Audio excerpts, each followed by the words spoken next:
இலக்கியங்களை திரைப்பட பாடலாக்கி பாமரனும் ரசிக்க செய்யும் வித்தை தெரிந்தவர் கண்ணதாசன். அப்படி ஒரு பாடல் நலவின்பாவில் புகழேந்தி புலவர் அழகான இலக்கிய காட்சி ஒன்றை படம் பிடித்திருப்பார்.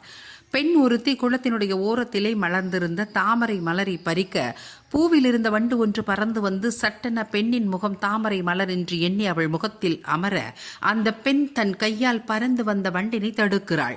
வண்டோ இது அழகிய செங்காந்தால் மலர் என்று பெண்ணின் கையில் வந்து அமர்ந்து கொள்ள அந்த பெண்ணுக்கு அப்படியே வியர்த்து நடுநடுங்கி போகிறாளாம். இந்த கருத்தை தன் பாடலில் காலத்திற்கேற்ப மக்கள் ரசனைக்கு ஏற்ப மெட்டிற்கேற்ப சில மாற்றங்கள் செய்து மயங்கச் செய்கிறார் கண்ணதாசன்.